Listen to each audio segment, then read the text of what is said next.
Hello and welcome back to my channel, and if you're new here, hi, my name's Zoe. Thank you so much for clicking on today's video. I really do hope that you decide to subscribe, and if you're a current subscriber, please make sure that your bell is on, as YouTube doesn't like suggesting true crime content. Today is episode 2 of my Crimemas week. I am so excited to be posting this week in general because we can't beat a little bit of Christmas true crime, and also on the 1st of January it is actually my 1 year anniversary on this channel. Cannot believe I've been here for 1 year. That is just absolutely crazy. I've got over 2,000 subscribers, which I never expected. So I want to do a cool video as well for my 1 year anniversary on the 1st of January. So if you have any video ideas, whether it be, I don't know, 20 facts about me, a certain true crime case, a Q&A, I don't know. Let me know what you want to see down below. Also, if you're watching this in the future, there is a full playlist down below of all the videos in my Crimemas week. Today we are talking about the Corvina Massacre. The Ortega family consisted of 70-year-old Alice, 80-year-old Joseph, and they had 5 older children. James, who was 51 years old, Charles, who was 49 years old, Alicia, who was 46 years old, Sylvia, who was 43 years old, and Letitia. All the family resided in Corvina, California. The Ortega's children were all older now, they all had their own families, they were married with children. The area that they lived in was great.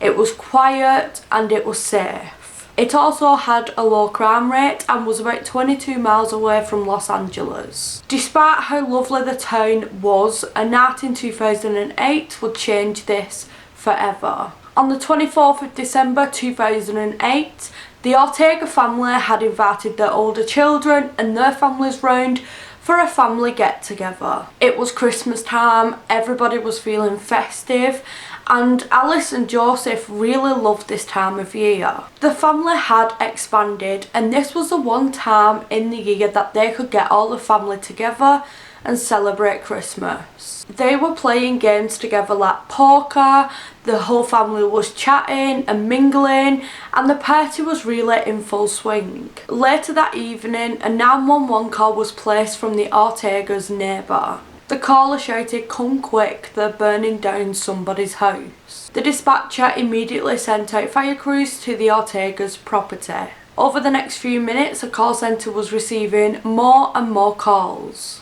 Some people were reporting that there was a shooter and others were reporting the fire. Dispatchers didn't have a clue what was actually happening until they arrived on scene. And when they did arrive on scene, there was absolute chaos. The only Ortega family member that could be found was Letitia. She had managed to flee the home with her husband and her 8-year-old daughter. This was when police in fact discovered that there was a shooter. The 8-year-old girl had been shot in the face and she was clinging to life, so she was immediately rushed to hospital. Whilst this was all going on, fire crews were at the Ortega's home trying to tackle the blaze. Police started their investigations and started to establish what had happened. Somebody dressed as Santa approached the Ortega's home whilst the party was in full swing and started shooting at people. Neighbours had also said that they saw a car leaving the Ortega's property at around 11:45 PM. Police wanted to speak to the driver of this car,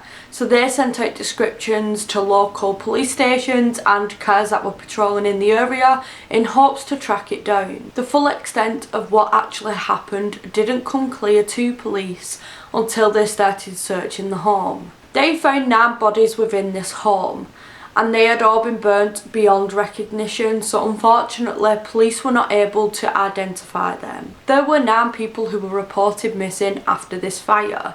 Now, police were unable to confirm or deny whether these 9 bodies belonged to these 9 people. They had to wait for the official identification to come back. Everybody in the neighbourhood was shocked about what happened, and police were doing everything they could to find out what happened. They were spending their time sifting through evidence and trying to find out who was responsible. It was then that they received a call from Brad Person. He had returned home from a Christmas party and found his brother Bruce dead. When police arrived, it was obvious to them that he had been killed by a single gunshot wound to the head, but other shots had been fired. This made police believe that this was something a little bit more than just suicide. Maybe somebody else was there. Officers decided to look into Bruce Person's past to see if there was anything of any significance.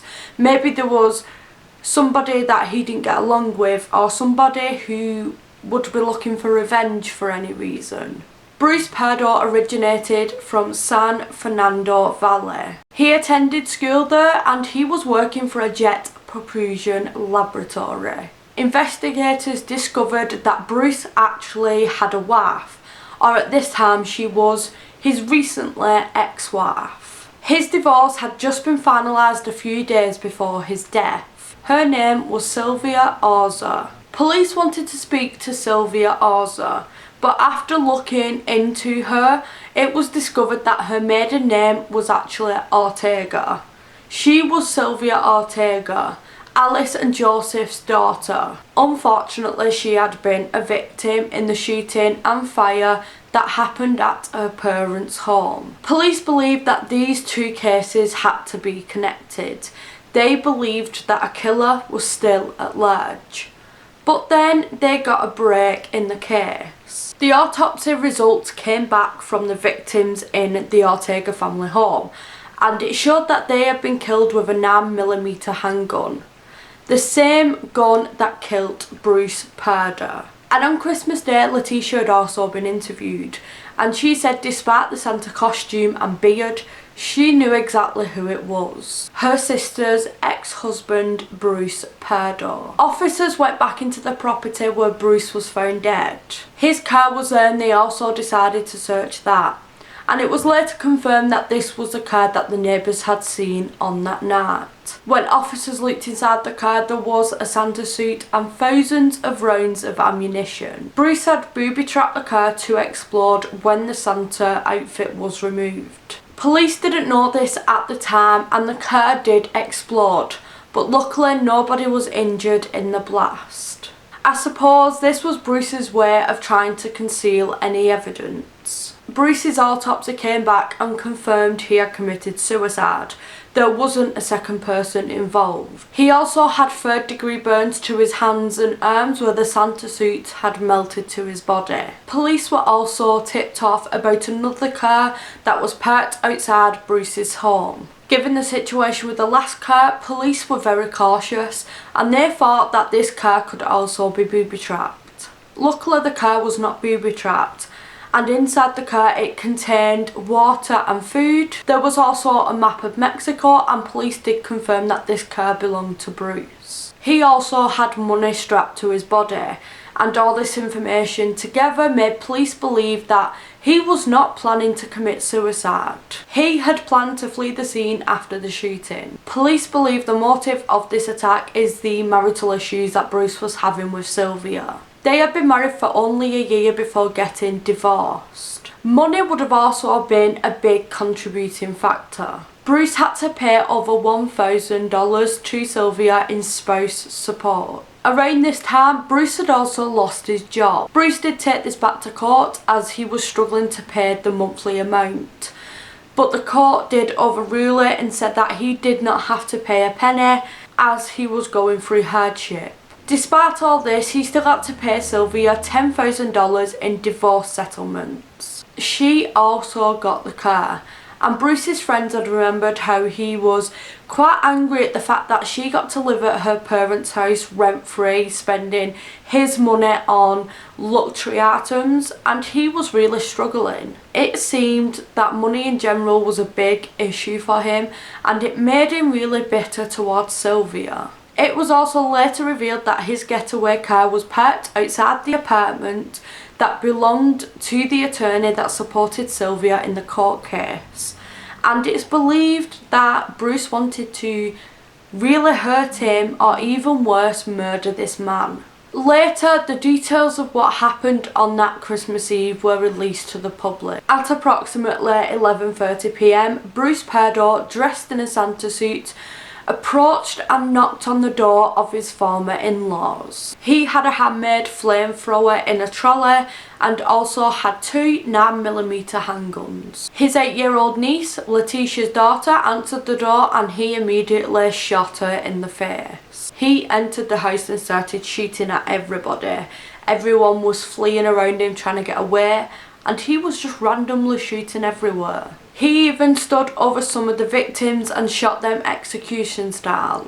He then used a flamethrower to set the property ablaze. 9 people died that evening, either by being shot or due to the fire. The victims were later confirmed to be his ex-wife Sylvia, her parents Alice and Joseph, Charles, James and Alicia Ortega, and their partners Sherry, Teresa and Michael. 3 others were injured, and the 8-year-old who had been shot in the face luckily survived. Bruce then intended to go to the attorney's house and kill that person, then flee, but unfortunately, because he was so badly burnt, he decided to commit suicide. This case is absolutely awful.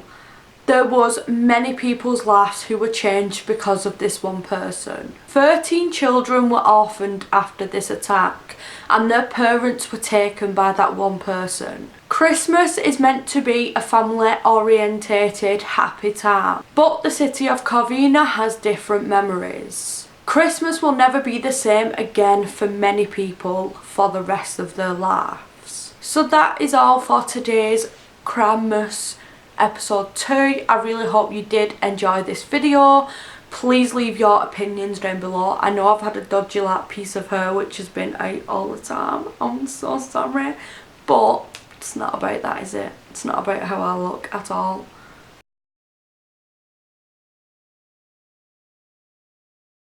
But yeah, I really hope you enjoyed this video. If you did, please let me know down below. Please leave your guesses for the next episode down below. And I shall see you tomorrow at the same time for another Crimemas episode. Bye.